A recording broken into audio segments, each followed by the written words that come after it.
मित्रों नमस्कार। स्वागत है आप सभी का आपके अपने चैनल मिश्रा ज्योतिष संस्थान में।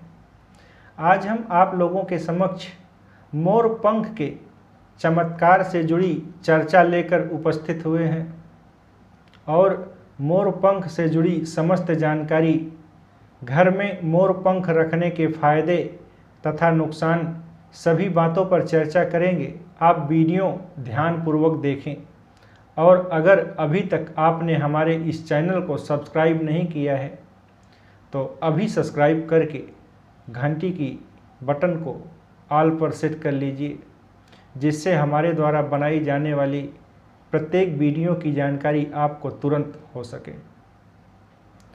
आप इस बात से समझ सकते हैं मोर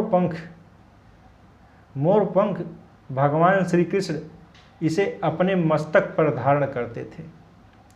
मोर पंख नेगेटिव ऊर्जा को झाड़ने का प्रयोग में लाया जाता है।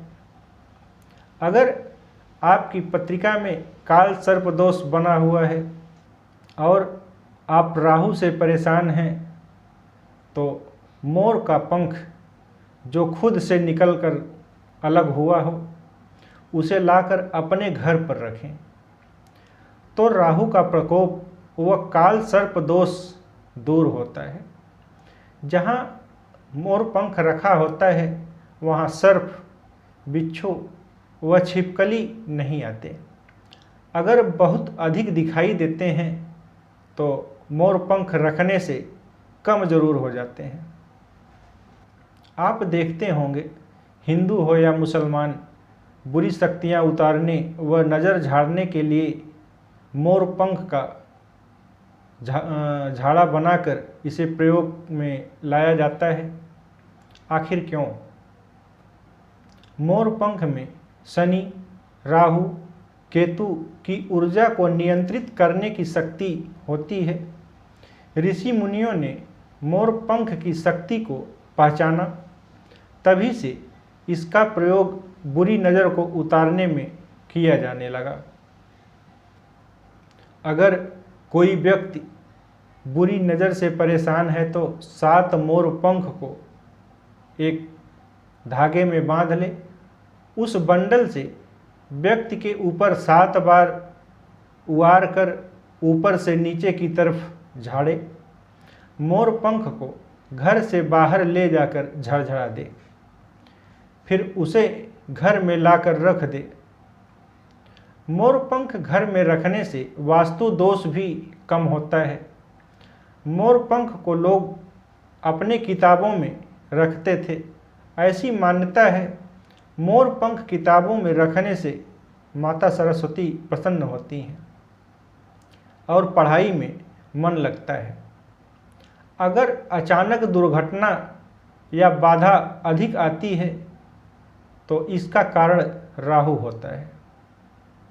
मोर पंख को साथ रखने से राहु शांत होता है और आपका अहित नहीं करता, और अच्छा राहु आपको चालाक व पराक्रमी बनाता है। उदाहरण भगवान श्री कृष्ण है। मोर पंख का उपयोग तंत्र शास्त्र में देखने को मिलता है। साथ साथ आयुर्वेद में भी इसका प्रयोग देखने को मिलता है तथा ज्योतिष शास्त्र में भी इसका प्रयोग किया जाता है। वैसे मोर को शास्त्रों में बहुत पवित्र माना जाता है। मोर भगवान कार्तिकेय का वाहन होता है। इस वजह से मोर पंख जहाँ होता है वहाँ 9 ग्रहों का बुरा प्रभाव न के बराबर होता है। सभी 9 ग्रह शुभ होने लगते हैं। अगर घर में नकारात्मक ऊर्जा अधिक रहती हो या वास्तु दोष हो तो शुभ मुहूर्त में मोर पंख लाकर उस पर गंगा जल छिड़क लें और अपने घर के प्रत्येक कमरे में उसे पंखा करते हुए हवा में लहराएं, उससे झाड़ लें और घर के बाहर ले जाकर झड़झड़ा दें। फिर से पंख पर गंगा जल छिड़क कर अपने घर के मुख्य दरवाजे पर लटका दें। अगर आपको कोई इच्छा है या आपकी कोई मनोकामना है जिसे आप पूरा करवाना चाहते हैं, तो आप एक मोर पंख लें, भगवान कृष्ण के मंदिर में जाकर भगवान के ऊपर चढ़ाएं। वैवाहिक जीवन में समस्या हो या लाइफ पार्टनर से मतभेद रहता हो तो आप अपने शयन कक्ष के दक्षिण पूर्व के कॉर्नर में बांसुरी और मोर पंख रखें, इससे आपको लाभ होगा। विद्या प्राप्ति के लिए आप माता सरस्वती की प्रतिमा पर या चित्र पर मोर पंख अर्पित करके पूजा करें और माता के पास से मोर पंख लेकर किताबों में रखें, इससे पढ़ाई में मन लगने लगता है। धन प्राप्ति के लिए माता लक्ष्मी के समक्ष गंगा जल छिड़क कर मोर का पंख माता को अर्पित करें, पूजा करें। पूजा के बाद मोर पंख वहीं छोड़ दें। यह प्रयोग शुक्ल पक्ष के प्रथम शुक्रवार को करें। एक सप्ताह बाद अगले शुक्रवार को अपने घर के दक्षिण पूर्व दिशा में फिर यही मोर पंख ले जाकर लगा दें, इससे धनागमन बढ़ने लगता है। अगर खाली मोर पंख वैसे ही रखना चाहते हैं तो दक्षिण पश्चिम की दिशा में इसे रखना चाहिए।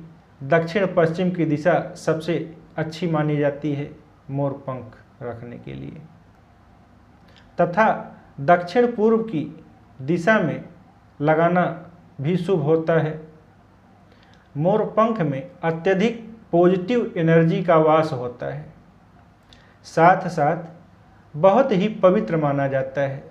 इसकी पवित्रता के विषय में आप इस बात से अंदाज़ा लगा सकते हैं कि हमारे धर्मशास्त्रों में लेखनी के रूप में प्रयोग किया जाता था। मोर पंख से कलम बनाकर ऋषि मुनि इससे लिखने के काम में लेते थे, लेखनी में प्रयोग करते थे। हमारे धार्मिक ग्रंथ वेद, पुराण तथा रामायण की रचना भी मोर पंख की कलम से की गई थी। मोर पंख की उपयोगिता बहुत अधिक है। इसका महत्व और गुण जितना धर्मशास्त्रों में बताया गया है, वह सब एक छोटे से वीडियो में बता पाना संभव नहीं। मोर पंख शांति और सुख समृद्धि का प्रतीक होता है। इस प्रकार यह रही मोर पंख से जुड़ी जानकारी। वीडियो को लाइक करके ज़्यादा से ज़्यादा लोगों के पास शेयर करें, जिससे वह भी इस जानकारी का लाभ ले सकें। आज के लिए बस इतना ही। फिर मिलते हैं किसी अगली वीडियो में किसी नए विषय के साथ। वीडियो यहाँ तक देखने के लिए आपका बहुत बहुत धन्यवाद।